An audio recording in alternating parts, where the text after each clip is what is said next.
एक समय की बात है, तक्षशिला विश्वविद्यालय में चंद्रगुप्त मौर्य चुपचाप बैठा था। उसके चेहरे पर गहरी चिंता थी। आचार्य चाणक्य ने देखा और पूछा, क्या हुआ वत्स, किस सोच में डूबे हो? चंद्रगुप्त बोला, आचार्य, मुझे एक मित्र ने धोखा दिया है। मैं उस पर बहुत विश्वास करता था, लेकिन उसने मेरी पीठ में छुरा घोंपा। आचार्य चाणक्य कुछ क्षण शांत रहे, फिर बोले, वत्स, याद रखो, जो दूसरों को धोखा देता है वह पहले खुद को धोखा देता है, क्योंकि धोखा केवल एक व्यक्ति को नहीं, पूरे समाज को खोखला करता है। दोस्तों, आज हम उस विषय पर बात करने जा रहे हैं जो एक इंसान के चरित्र, उसकी आत्मा और उसके जीवन की नींव को छूता है। किसी को धोखा कभी मत देना।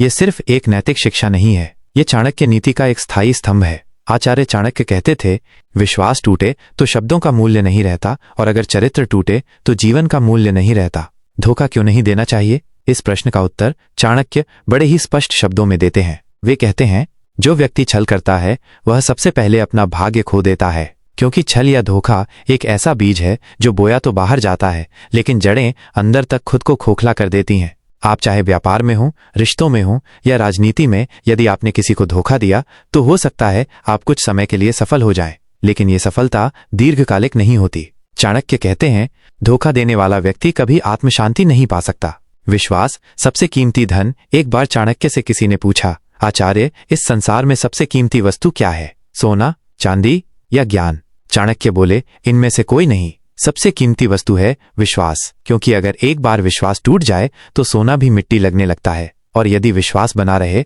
तो मिट्टी भी सोना बन सकती है। धोखा देकर आप किसी का पैसा छीन सकते हो, उसकी पहचान मिटा सकते हो, लेकिन आप उसकी आत्मा में घाव कर देते हो, ऐसा घाव जो वर्षों तक नहीं भरता। धोखा देने वाला हमेशा असुरक्षित रहता है। चाणक्य नीति स्पष्ट करती है, जो दूसरों को धोखा देता है वह स्वयं हर क्षण भय में जीता है। वो सोचता है, कहीं मेरा छल उजागर न हो जाए। ऐसा व्यक्ति दिन में मुस्कुराता है पर रात को चैन से नहीं सो पाता, क्योंकि धोखा देने से पहले आप दूसरों का भरोसा जीतते हो, और धोखा देने के बाद वो सब कुछ खो देते हो जो आपकी पहचान बनाता है। क्या कभी धोखा जरूरी हो सकता है? कुछ लोग तर्क करते हैं, इस दुनिया में बिना धोखे के जिया नहीं जा सकता। अगर हम ईमानदार रहेंगे तो लोग हमें मूर्ख बना देंगे। लेकिन चाणक्य इसका उत्तर बड़ी चतुराई से देते हैं। वे कहते हैं, नीति और छल दो अलग बातें हैं। नीति बुद्धिमानी है, छल कायरता।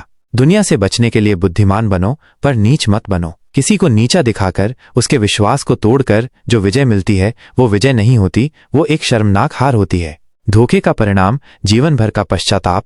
एक बार एक मंत्री ने अपने ही राजा के विरुद्ध षड्यंत्र रचा और सत्ता हासिल कर ली। कुछ वर्षों तक वह राज सिंहासन पर बैठा, लेकिन जैसे ही सत्य बाहर आया, जनता ने उसे तिरस्कार से देखा। सेनापति ने उसका साथ छोड़ा और उसके अपने ही रिश्तेदार उसे छोड़कर चले गए। आचार्य चाणक्य ने कहा था, जो व्यक्ति छल से ऊपर उठता है वो गिरने के लिए ही उठता है। धोखा देने से आप शायद किसी एक व्यक्ति को हरा सकते हो, पर आप स्वयं कभी विजेता नहीं बन सकते। दूसरों को धोखा मत दो और खुद भी सतर्क रहो।